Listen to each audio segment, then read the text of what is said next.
and we are talking about the civil legal system from two angles.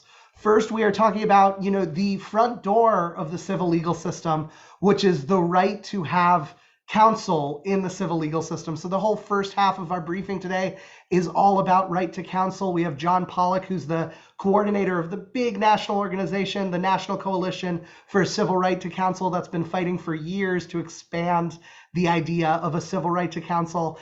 And we also have Rasheedah Phillips talking about civil right to counsel, who is PolicyLink's Director of Housing, and she was an advocate in Philadelphia's recent Right to Counsel campaign, successful Right to Counsel campaign. So if you are looking to have a Right to Counsel campaign here, John and Rasheedah are who you want to talk to. Then for the second half, we're switching gears to go really macro on the civil legal system. And we're talking with Harvey Rosenfield. He is with the Consumer Education Foundation, and they've just released this amazing report, Reboot Required, The Civil Justice System Has Crashed, and put out a model state consumer protection statute that is ways that state leaders like yourself can fully reform the civil legal system so it fulfills its mission of equal justice under law.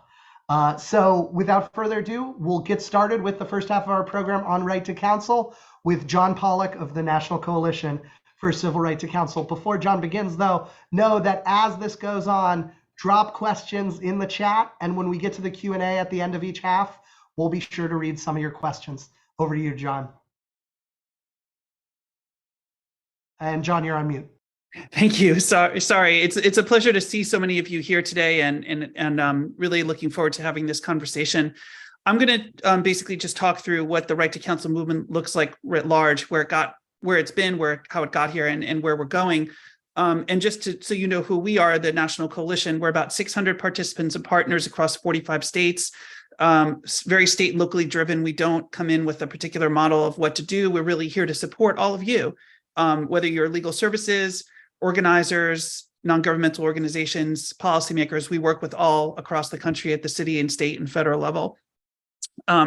We do work in a lot of different civil areas, although I would say that evictions and guardianship and child custody and domestic violence tend to come up the most, but we actually are not limited to any civil area, and we do work in a lot, which you'll see in a moment. And we take a lot of different approaches, but for today's conversation, we'll really be talking more about the legislative approach, since that's what's of interest to this audience. In terms of the background for how we got to this size of this crisis, this is a horrible truth that, that basically this judge is saying, it's too bad you didn't do something criminal, because then you'd have a right to counsel under the Constitution. The Supreme Court has been very hostile to the idea of a right to counsel in civil cases. It said that termination of parental rights wasn't a sufficient basis for a right to counsel. It even said someone going to jail for inability to pay child support was not enough for a right to counsel, which I think was a surprise to people, that even that was not enough.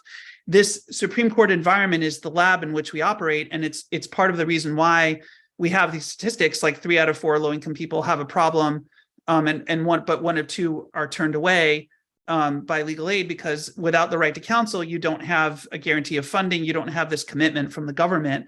As you'll see, we do have a right to counsel in many areas, just not enough, and in not enough states. So, but the Supreme Court sort of law is why we have such a struggle. And that struggle really, unfortunately, plays itself out mostly in many of the areas we work in for people of color. Housing is certainly been talked about a lot in terms of the racial dynamics of who's going through eviction, but it's also often true in child custody matters, it's in fees and fines matters. For a lot of different civil matters, the people who are going through these proceedings without counsel are predominantly people of color. So this is a race equity crisis that we're dealing with, not just a civil justice crisis. Right to counsel as a response is basically saying the government is making a promise saying we're going to establish in the law a guarantee that certain people, however that's defined, whatever eligible litigants is defined as, that those people are entitled to counsel. Sometimes it's low income people, sometimes it's everyone. It really depends on the circumstance and what area you're talking about, what state you're in. It's publicly funded. This isn't something being done through pro bono work. It's being done through government funding of one kind or another. And it's full representation. This is representation where the attorneys are doing everything that's required to provide full justice for the litigant, not a little bit of triage, not a little bit here and there to try to sort of just cover as many cases as possible, but doing really what's necessary to receive justice in the case. And there are many justifications that we don't have really time to go through all the reasons why right to counsel makes sense, but basically to touch on some of the biggest ones, it's touching on the most critical areas. Like, again, when someone's losing their home, their children, their physical health, their liberty, these are all very basic liberties that we're talking about that should really be beyond question as to why they need the protection of counsel. Because we know counsel is effective from decades of studies and now the data coming out of right to counsel programs, because it saves money to jurisdictions that are right now paying all of the negative consequences of letting these cases go without counsel, whether that's homeless shelters, mental health, child foster care. There are all sorts of ways in which the government pays the external costs of all of these lost, essentially these civil cases that should have a different outcome but don't because the litigants don't have counsel. I mentioned the race equity. There's often a very severe imbalance of power in these proceedings, like in housing court, where it's like about 81% of landlords and 3% of tenants, massive imbalance of power, which leads to outcomes you can probably imagine. And because we also see that when counsel is provided systemically across the board, it changes some of the actors who might not be behaving the way they should be. It causes them to think twice about the actions they're taking before they act. So it has a lot of benefits, basically providing a right to counsel for everyone, or at least for a defined set of people. We also, as I mentioned, we know that right to counsel is successful. These are just some of the statistics across some different areas. I'll have some housing statistics in a moment, but you can see for whether it's obtaining public benefits, for obtaining a protective order, for people going through immigration proceedings. And in general, we've seen this data that basically shows time and time again that representation makes a huge difference. And like I mentioned, the costs are exorbitant. Like, this is just an estimate, an attempt to estimate the costs for eviction alone, which look at a variety of different impacts of eviction, and basically found that the cost of evictions nationwide is about $315 billion a year. The cost of a right to counsel for every tenant in America would be probably under $10 billion compared to $315 billion that we're spending to basically deal with the consequences of all these unrepresented litigants. And again, we have some like cost savings that have now been estimated. This is just one study from Baltimore, but there have been many of these done that basically say the investment of, let's say in Baltimore's case, 5.7 million was estimated to return about $35.5 million to the city and state of Baltimore and Maryland as a result of all these like negative costs that the city and state are currently paying for. What the landscape looked like, what we look like basically right now is we have a right to counsel. In some areas, we do actually do pretty well. In areas where the state is removing children in cases of very serious mental health, like guardianship, like a commitment of a person to a mental health facility. These are areas where the states actually do pretty well, either by statute, by like they passed a bill, or there's been litigation to establish it under the state constitution. One way or the other, the states actually do pretty well in these areas that involve physical liberty and involve health. And then there's some areas we do pretty well in, but maybe not half the states, but still pretty well. Again, they're matters that involve like family rights, like parental rights, and mental health, basically to a large degree. And then there are some areas where we don't do so well, like custody and domestic violence and public benefits, where we really are not, we're almost nowhere on the right to counsel.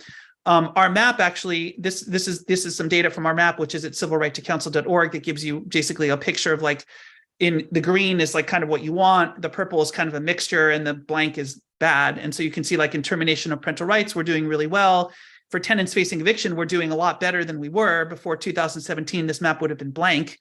So we're actually doing quite well comparatively, but still a long way to go. And in healthcare access, we're nowhere. So like our map basically shows we've got still a lot of work to do to patch this patchwork.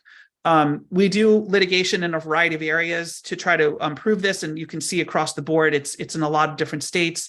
But for purposes of this conversation, the legislation, again, is happening in family rights and domestic violence, in matters involving civil forfeiture, immigration. We're seeing these bills being introduced and passed. This is just the barest sample of just a few bills, just to give you the sense of the flavor of them.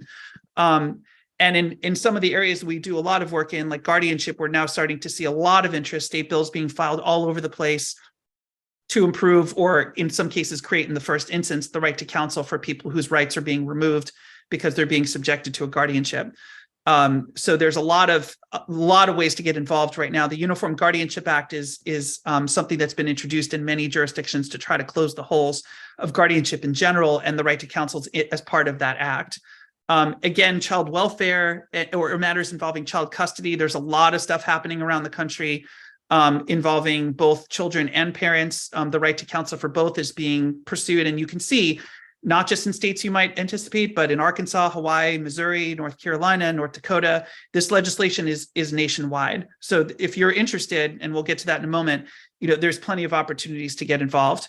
And in housing, which has been our most significant growth area in the past 5 to 6 years, we went from nowhere prior to 2017 to now 18 jurisdictions that have a right to counsel, many of which are at the city level, but 3 are which at the state level. There are actually 10 states that have legislation pending in 2023, which is really exciting. It just shows, again, this issue is really taking off.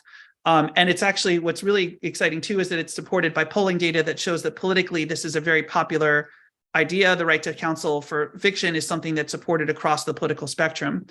The metrics coming back from right to counsel are astounding. Basically, we're seeing large numbers of tenants either remaining in their homes. In the case of New York and San Francisco, it's reducing the number of filings that that landlords are filing. And in other places, it's reducing either the eviction rate, the number of tenants being evicted or that are getting an eviction on their record, or they're getting additional time to move, or they're getting more rental assistance. It's basically proving all of the things that we said it would do. And these are just some of the earliest metrics from some of the earliest jurisdictions that passed right to counsel, that we're still getting more data as the programs evolve. And these are just some of the other places where right to counsel is being pursued right now. There are tons of others. This is just, again, a bare sample of places where people are looking at right to counsel. Some of you are on this call or in places where it's being looked at that aren't even on this list. The last thing I'll mention is that as a result of our collaboration with City Health now grades cities on right to counsel in eviction cases, and they give them a medal based on whether or not they have it. So now you can see that there are the medals that were awarded during the cycle for the right to counsel for tenants facing eviction.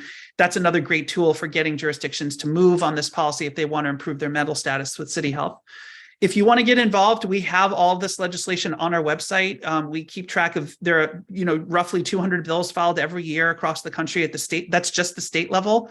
Across the civil spectrum, obviously could not fit them on the screen. You just see the first 4 of them here, but this is on our website in the legislation area. You can see here on the left-hand side, we keep track of all these bills. And we encourage you, if you see a bill on that list that you want to get involved in, reach out to us. We often have the details on where it is. We've often talked to local advocates to find out what their plan is for advocacy, whether it has a real chance. And if you are a sponsor, we would love to work with you as well. If your bills are on that page and you would like to work with us, we would love to work with you if it's a bill to advance the right to counsel. So I'm going to stop there because my time is up, but thrilled to have so many people interested in this subject and happy to answer questions as we go through. Thank you so much, John. And, John is available to be reached out to even after this meeting, but during this meeting, please continue dropping questions in the chat. And we're going to get to those questions after our second half of the right to counsel half here, where we're going from a broad overview to an example of a successful right to counsel campaign in Philadelphia. And one of the leaders there is Rasheedah Phillips. So over to you, Rasheedah. Hello, everyone. Thank you so much for having me. Again, my name is Rasheedah Phillips. I currently serve as Director of Housing at PolicyLink. PolicyLink is a national research and action organization lifting up what works and advancing racial and economic equity. Prior to joining PolicyLink, though, I served as the managing attorney of housing at Community Legal Services of Philadelphia. So I'll get a little bit more into the Philadelphia example of right to counsel and zoom in sort of on what exactly John had just presented about. But first, I want to give some just national stats and data that just gives us a little bit of context about the problem that we're dealing with. And then again, I'll zoom in specifically. So when we look at nationally, right, the pandemic had a really big impact on people's ability to afford and access housing, right? But we were in a crisis before that. And we're seeing that these trends are continuing to sort of remain steady. And so the map that you see up before you right now is a map from the National Low Income Housing Coalition that shows the number of hours someone needs to earn, someone earning the minimum wage would need to work to afford a 1-bedroom apartment at fair market rent. And I can tell you just at a glance, right, for most places in the country, it is it is well over 40 hours. We also have a few blips where you see the darker areas of the map where it takes people more than 80 hours per week on a minimum wage job to afford just a 1-bedroom apartment at fair market rent, right? So you can take a look at this and it breaks it down by state. I think it also does some breakdowns by city so that you can look at that as well for your own area. But this shows the national landscape of where we are in affordability as of last year. And then National Equity Atlas, which is one of the programs of PolicyLink, we keep a rent debt map. And so the rent debt map, right, for America, this is something that you can also look at by state, and you can select your geography, but it shows that across the country, although this number is going down, right, but we're seeing that there's an estimated total rent debt currently as of today of $10 billion across, and almost $11 billion across the country, and that's represented by 5 million households. And again, the interesting thing about this map is that what you see happening is that the estimated total rent debt is actually going down. It's actually decreasing, but the number of households behind on rent is actually increasing right over the past couple of months, which is an interesting trend to see. And then when we look at it, right, and as was highlighted, there's a very specific race and gender issue when we're talking about the impact of housing instability, whether it's affordability, whether it's access, all those things. And so in 2019, Black female renter-headed households were the most housing burden among renters of all racial and ethnic and gender groups. And in contrast, we saw that white male renter households were the least housing burden. And so then when you zoom in a little bit, I'm from Pennsylvania and lived in Philadelphia. And like I said, we'll be talking about Philadelphia, but since I know a lot of you represent states, just to look at what housing insecurity in Pennsylvania looks like. And so right now, according to our National Equity Atlas data, and again, you can look at your own geography for that, there are an estimated 230,000 households who are reporting being behind on rent at an estimated $353 approximately $1 million rent debt in Pennsylvania alone. And in 2019, we saw that Pennsylvania had an average of 84,400 eviction case filings, which was and had approximately 79% default judgments. And so it's not a one-for-one correlation, right? But you can just see, comparatively speaking, that the number of households who were at risk of housing loss in 2019 compared to the number now, right, almost nearly 3 times as much in terms of households who are behind on rent and who are presumably at risk of eviction for being behind on rent. And then again, disparities in housing access and stability in Pennsylvania draw along race and ethnicity and gender lines, right? And so in Pennsylvania, across the state in 2019, Latino female households had the lowest home ownership rates at 36%. White male households had the highest. Similarly with Black renter households, 54%, and Latino renter households, 56% had high housing cost burdens, right? So again, these things fall in terms of who is at risk of eviction, who is at risk of not being able to make their rent, who is at risk of having high housing instability, that is particular communities of people. So then zooming in a little bit more, we're going to Philadelphia now. I'm going to take y'all to my hometown, right, where in 2019, Black renter households, 57% of Black renter households and 64% of Latinx renter households had the highest cost burdens in our city. Again, unfortunately, this is at the intersections of gender. And we see that, again, this is not just any households, right? It is Black women-headed households and Latinx women-headed households who see the highest cost burdens. And this has a direct impact on who is evicted, right? And so when we look at our Philadelphia eviction landscape. And thinking about Philadelphia, those of you who are familiar with Philadelphia, Philly is traditionally known as a city of homeowners, right? And so our home ownership rate prior to 2008 tipped over 60%. And then that changed with the foreclosure crisis that happened around 2008. And now we see that it's about almost 50-50. It's the home ownership rate is rising back again, but it's still about 50-50.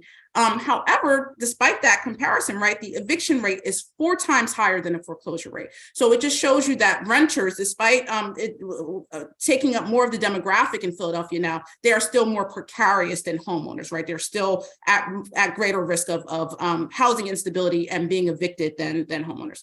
I won't get into these other stats just for purposes of time, but again, this just gives a little bit more detail about the what the eviction landscape looks like in Philadelphia.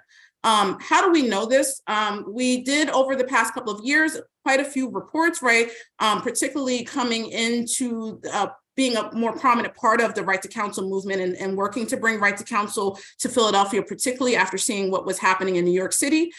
We started to have to make the case for why we needed a right to counsel for the city. And that took data, it took work, it took a lot of storytelling about what was happening, because again, when you're in a city that has primarily focused on homeowners and home ownership, there are not the same level of resources or even understanding of what eviction looks like for renters and what the renter crisis looks like. And so we had to do a lot of work to bring that data in and to get that picture. Some of the things that we utilized for that process, we did an economic return on investment of providing counsel in Philadelphia eviction cases for low-income tenants, otherwise known as the Stout report, which is a report cost-benefit study that was done by a firm called Stout that has done this same kind of study all over the place, starting in New York City.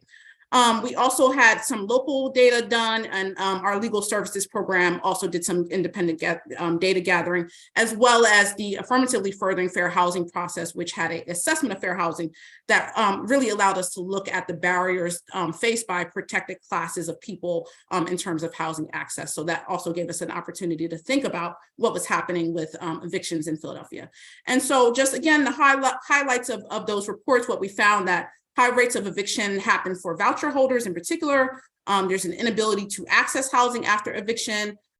We saw that over 70% of the people who were facing eviction out of 22,000 eviction filings in Philadelphia were against Black women, again, for the reasons that I talked about earlier. We also saw where the highest rates of eviction were occurring, what parts of the city, and saw really some correlation with things like redlining in the city, right?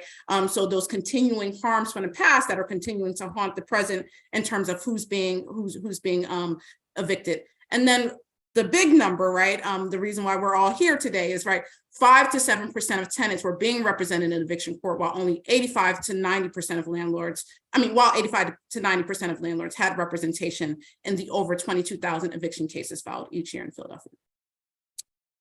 So all of that really was key to establishing and making the case for why we needed it. But then there was also other things happening in the ether and out in the movement world itself that really helped, again, to solidify and make the case for why Philadelphia itself needed a right to counsel.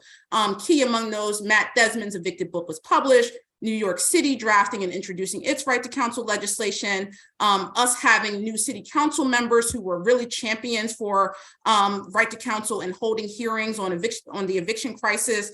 And then from that, city council dedicating money to expand legal representation, which began a pilot program called the Philadelphia Eviction Prevention Project, which would eventually turn into right to counsel. And so through those processes, again, just to go back to one hearing, right? One city council member who said, look, we need to talk about this and we need to figure out what we need to do and what right to counsel is and how it could benefit us. And that one hearing alone bore a lot of fruit. And so what came from that hearing, a $500,000 dedication from city council into a proto, what was called the Philadelphia Eviction Prevention Project to start that up. And then also a mayor's eviction prevention task force was started. And so through that task force, 2 major things came from that task force itself. The right to counsel legislation was built through this task force. And then there were an additional 17 recommendations that came out of that group that included and ranged from things related to license and inspection. How does the license and inspection system touch the eviction system? How is the Philadelphia Housing Authority and subsidized housing involved in the eviction system, right? So really being able to explore all of the different features, facets, aspects of what the eviction crisis looked like in Philadelphia, the different pathways, how do people, make contact with that system, and what are the interventions and resources that are needed at each step of the way to actually make a dent into that into that crisis. And so from that, we have the Philadelphia Eviction Prevention Project was started. We piloted it back in 2017. It included things like a no wrong door intake system with all of the legal services providers who provided tenant representation in Philadelphia, joining that sort of no wrong door system, creating a common intake system. We created a hotline. We started a lawyer of the day program where we had tenants who housed the courtroom be there, and you could get same day representation, et cetera. And so from there, that made the case, and it took us several years, right? We really had to, there was fits and starts in terms of making sure the program was funded, and then actually having the program make the case for why we needed a permanent right to counsel that would be expanded across the city, was what we really utilized this program for. And so the right to counsel legislation itself was introduced by that same council member that I talked about, who was our champion, who held those hearings. She, I helped her co-develop that legislation. And then in May of 2019, it was introduced. It had several co-sponsors, and it passed unanimously in December of 2019. Really beautiful to say that, because it was just such a huge effort of, I want to really uplift the importance of having tenants actually be involved in this, organizers to be involved in this fight, and to get it to the place where we could make the case and shift the narrative such that we had unanimous support across city council members, our 19-member city council in Philadelphia. It was also modeled after New York City's and Newark's right to counsel legislation, guaranteed a lawyer for tenants facing eviction and with incomes up to 200% of federal poverty line, and then includes a provision for community education, and then also implementation prioritizing the lowest income and zip codes with the highest rates of eviction, which correlated with the areas of racially concentrated poverty, like I talked about earlier. Although, right, and I'll just highlight here, right, that legislation passed in 2019, the program was not implemented until 2021. That was a really huge source of frustration for many of us, because we actually had to make the case separately, right, for the program to be funded, because the legislation itself didn't include an appropriations, right? And so that whole thing in terms of how we get the program funded was a whole different fight that we had to engage in over the next 2 years, but we won that fight. And so in 2021, the right to counsel mandate was implemented. And so now we have right to counsel is going to be implemented by zip code. It is currently in 4 zip codes. It started off with 2 last year. And again, it's available to anyone who makes less than 200% of FPL. So far, there has been much success, both in the Philadelphia Eviction Prevention Project program and then the Right to Counsel program. Even in its first year, it's seen massive success. And we've seen that it actually targets and addresses the racial disparities in terms of, again, who's being evicted. Because again, when you have the most people who are seeing eviction filings are Black women, right? It turns out that the people who are being represented the most in this program, right, are Black women. And so there's some statistics that I can drop in a report that they did evaluating the first year of the program, showing some of that stuff. But essentially, it's been successful. I'm just trying to find one statistic that I can show about how representation rates have shifted. Okay, here we go. So unrepresented tenants, out of 279 case filings in the snapshot of time that they looked at, 36% of tenants were represented in that. So again, it's shifted the eviction rates, representation rates pretty significantly. And I think as a whole, the program is seeing about 14% increase in eviction representation for tenants, where again, prior to the program, it was about 2 to 5% representation rates. So I will stop there and see if there's any questions. Thank you so much. Thank you.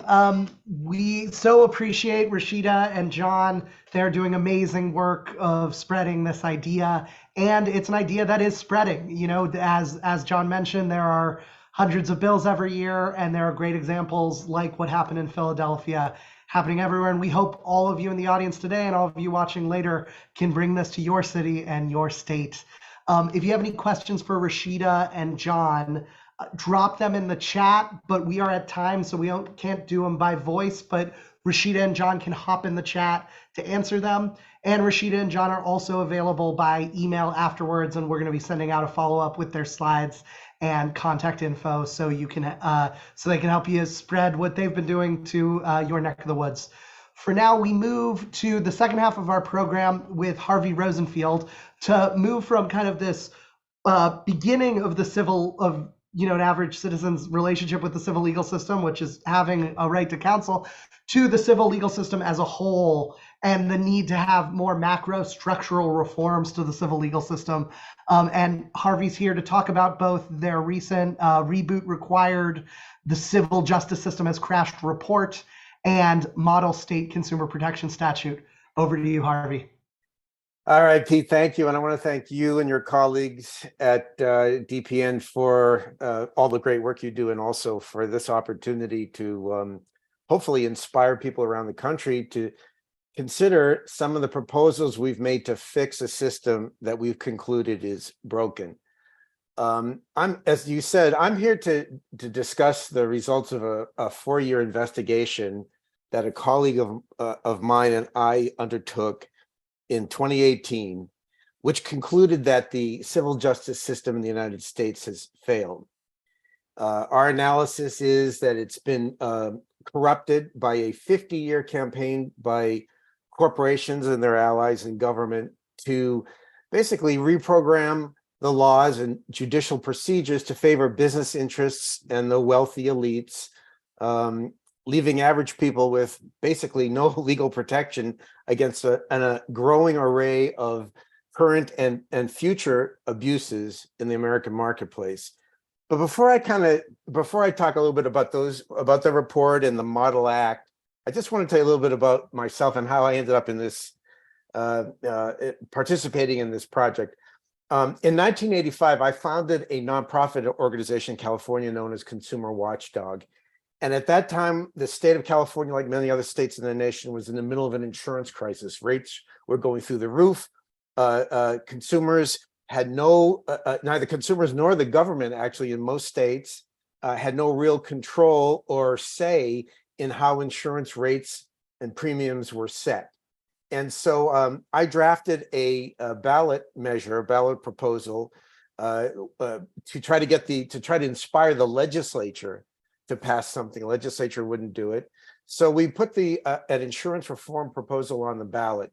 It mandated some really profound changes in how insurance companies in California operate. And they were operating under a system that was basically put in effect in every state in the nation in the 1940s.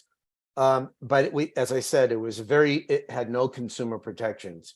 And we promised both substantive reforms and savings to people if they voted for the Proposition 103.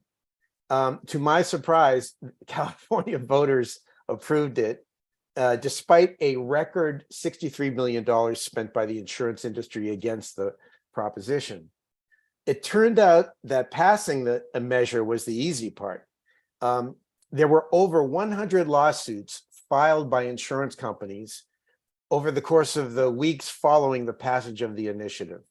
And then over the years that ensued, it's been a constant battle with the insurance companies to enforce Proposition 103 and defend it in the courts against attacks in the legislature, against attempts to amend the ballot proposition, which is forbidden to a large extent in California. It turns out, and this could be a good catchphrase, I think, for what DPN does. Passing the law is a crucial, obviously, first step to reforming anything. But a law by itself is useless unless you can enforce it. So it turns out that the two most important provisions of the proposition that the voters passed back in 1988 was, number one, the provision that gave citizens standing to go into court and defend or enforce the provisions of the measure, of the initiative. And number two, to be paid, to have consumers who do enforce or defend the initiative have their lawyers' fees and expenses paid if they make a, quote, substantial contribution to the outcome. For those of you who are lawyers or who are aware of how the legal system works in the United States, typically you don't get paid if you don't win. But Proposition 103 changed that as well. Citizen standing plus the ability to be paid, even if you lose, so long as you made a substantial contribution to the decision of the court or the agency that oversees the insurance industry.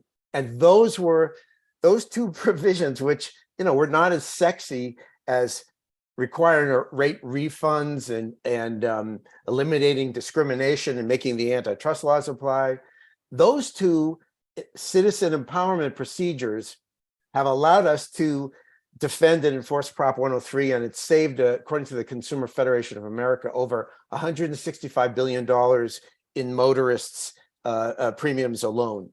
So I want to turn now to, and by the way, if anybody wants to know more about the story of Proposition 103 and insurance reform, the website for that is consumerwatchdog.org. But in the meantime, let's go back to the reason why I'm here today. In 2018, a former colleague of mine who had litigated with me at Consumer Watchdog, came to me and she said, we are all so siloed in our respective work as consumer advocates, as tenant advocates, civil rights advocates, environmental advocates, and we experience firsthand the problems with the legal system, but there's sort of no unified acknowledgement that the system isn't working anymore. That because of a series of measures adopted by the U.S. Supreme Court, state courts, and legislatures at the behest of business lobbyists, our rights as consumers are extremely limited. And so we decided to really assess that. And what we came up with was, as Pete mentioned, a 259-page report which was published last spring, called Reboot Required, and an accompanying 143-page model law. And both of those can be found at the representconsumers.org website, representconsumers.org. And by the way, if anybody wants to reach me, I can be reached at Harvey, Harvey, at representconsumers.org. So now I'm going to talk a little more detail about what our report found and how we propose to solve the problems that we exposed.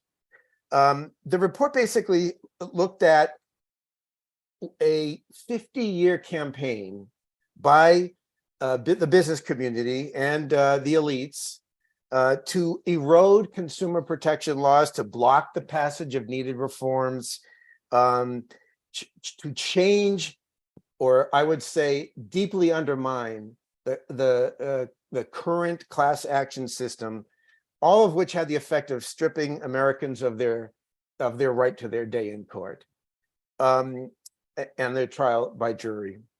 So and we first focused on what the average consumer in our country is faced with. Bogus fees in the fine print, crippling interest rates, unfair terms hidden in the fine print of a contract that a corporation can unilaterally change at any time. Stealing people's personal information, weaponizing it against them using secret algorithms to deny people jobs or housing or education. And I could go on. And then the big problem is that for all of those abuses, basically what rights do we as consumers have? Well, most people end up being told that you got to call customer service. That can be a harrowing and mostly negative experience, useless experience. And then it turns out that you've surrendered all your legal rights as a consumer when you entered into an agreement with the credit card company or the airline or whatever it might be. So what we did was assessing these things And the report goes into a great deal, both on the abuses that people face and the problems in the legal system. And I'll name a few of those. Let me just rattle off a few of the things that we found about, to summarize what's wrong with the legal system now. Denying people their right to their day in court through arbitration clauses or onerous limitations on the ability of somebody to go to court on behalf of other people, as in a class action, tracking very closely restrictions that the United States Supreme Court has placed on citizens standing to sue. Limiting how much, here's another big problem with the legal system today, limiting how much money wrongdoers have to pay to people they injure.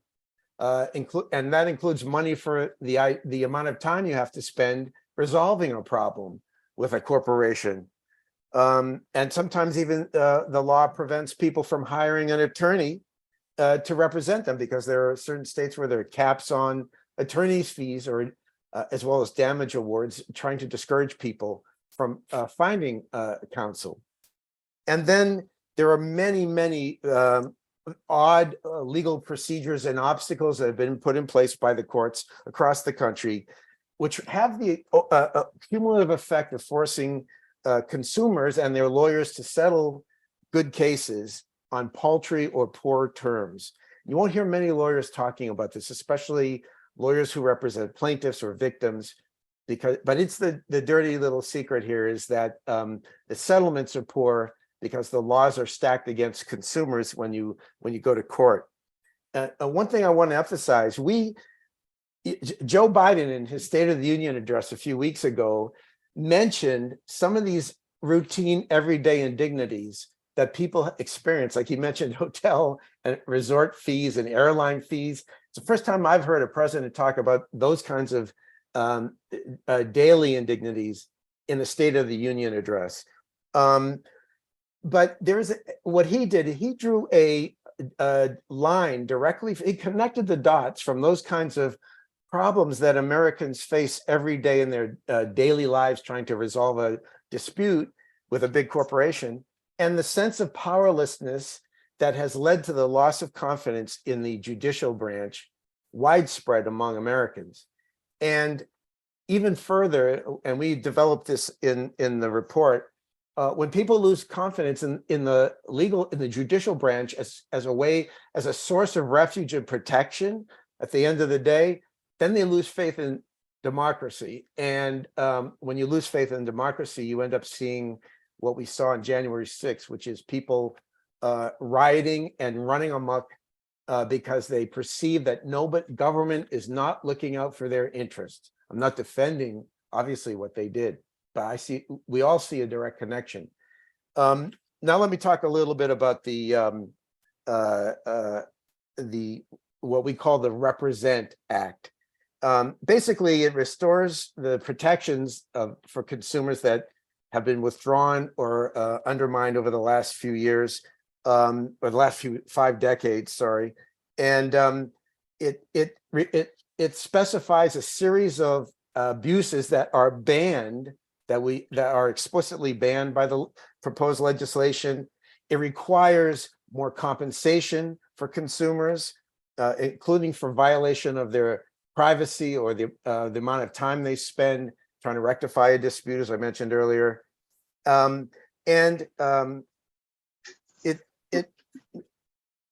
It restores the right to trial by jury, eliminates or bans arbitration clauses, grants citizens standing to sue to enforce the reforms that we propose, even if they themselves have not been harmed. They can stand up and represent a class of people who have been injured, even if they haven't been. And then it does some very interesting stuff, which probably a little bit too nitty-gritty for this conversation, but one of the big problems, as I mentioned, was settlements that really don't solve the problem that the suit was brought to address. And interestingly, we at Consumer Watchdog have been sort of on both sides. Sometimes we've had other people object to our settlements because the lawyers there's a thriving sort of sub economy in lawyers objecting to lawsuits. But on the other hand, we've filed what we thought were very legitimate objections to settlements where the plaintiffs and the defendants have made an agreement, but it's not necessarily in the best interest of all of the class members in that class action, at least in our view. And so the Model Act, the Represent Act, gives empowers people to be by making sure that they're paid to bring a legitimate objection to a class action settlement, with the idea being that anybody who's doing work on behalf of consumers should be paid by the defendant for the work they do, even if they're not the lead lawyers in the case, they should be paid. So that's kind of a brief explanation of what this proposal is about. As I said, it's kind of rare I feel very fortunate that I was able to take this opportunity along with my colleague, Laura Antonini, who was the principal author of the report, to really step back and examine the situation. And we've had quite a bit of positive support, but also some discomfort among our allies, because people were saying, well, if you acknowledge that there's something wrong with the system, then the bad guys, then the corporations and their lobbyists will come in and say, see, and they'll advocate even more draconian restrictions. And our feeling is that we need to confront the problems that we are facing in the legal system honestly and with an uncompromising approach to fixing those problems. So again, it's representconsumers.org. My email address is harvey@representconsumers.org, and happy to either on this conversation or separately by email talk more with any of you who are interested in pursuing any provision in our 143-page Model Act, which is extreme. It tries to cover the entire space of consumer protection and legal reform. And it was an audacious undertaking. I'll leave it to any of you who read it to decide whether we succeeded or not. Thank you so much, Harvey. Really appreciate you coming to this briefing today. Please drop questions in the chat for Harvey. We have about 5 minutes for questions for this section.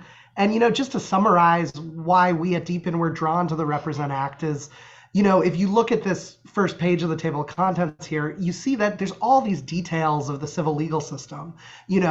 How is discovery done in these big suits? How is arbitration done in these big suits? How, does lead counsel, rules work their way out? How do you enforce compliance of decisions? How do you decide if these records become open?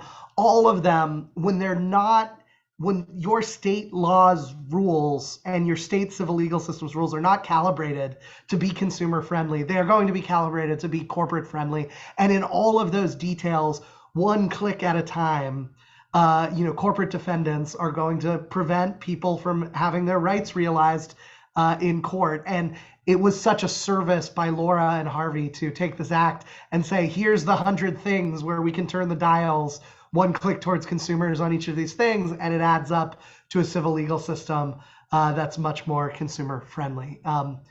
As we wait for kind of anything on that idea, Harvey, before no questions on the chat yet.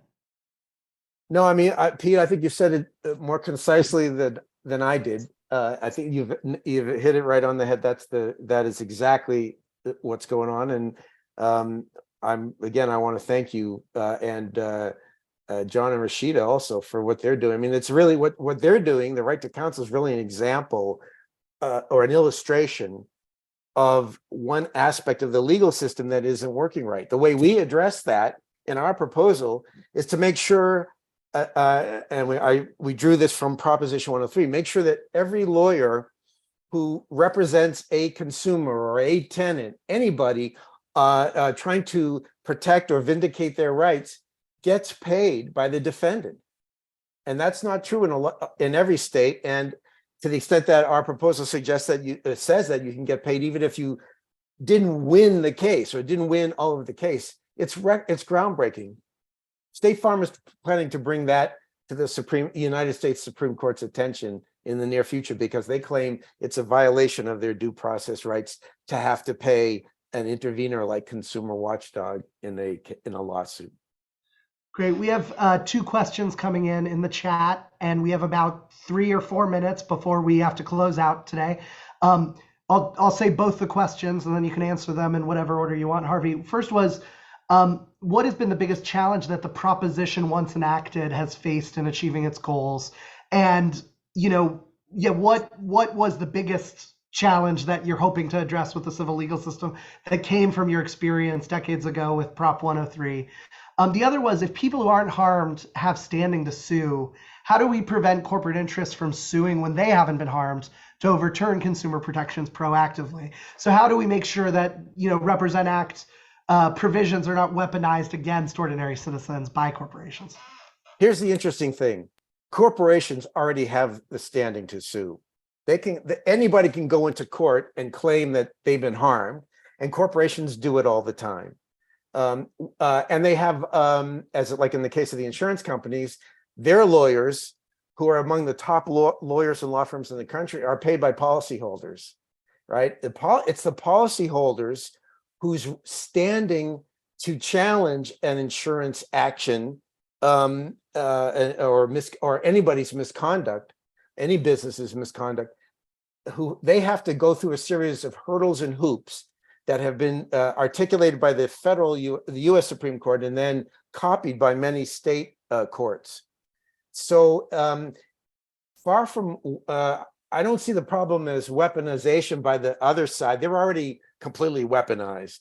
And really what we're trying to do is level the playing field, as it were, by weaponizing lawyers for the rest of us to do battle with their lawyers in any forum, in a government forum, state agency, or the courts. In terms of the biggest, I hope that answers that question. And like I say, I'm around. The biggest challenge about Proposition 103 really was, I guess I would have to say I had no idea. Obviously, when I wrote it, I expected that there would be a problem with the state regulators who are mandated by the initiative to enforce those insurance reforms. So the voters enacted this system, as I mentioned, that allows any consumer group, any consumer, the automatic standing to challenge a violation of the proposition and to be paid for it. I just didn't expect, honestly, how many lawsuits there'd be. And it's been 35 years now. I knew there'd be ongoing lawsuits. And it's been hard to recruit lawyers, private lawyers, to work with our public interest group when you don't get paid right away. Like, the insurance companies pay their lawyers by the hour, and it's done usually on a monthly basis. Under Proposition 103, our lawyers get paid at the end of the case. And we've been involved in cases that the insurance companies can spin out for 12 years. And it's been much harder than I thought, even with that generous attorney's fees provision, to find other private lawyers in private law firms to work with us. Wonderful. Thank you, Harvey. If there are any other questions, Harvey's email, just like John and Rasheedah's, will be sent out, and he is here to help spread the Represent Act and get this Reboot Required report in front of more state leaders like yourselves. So we are all here to help.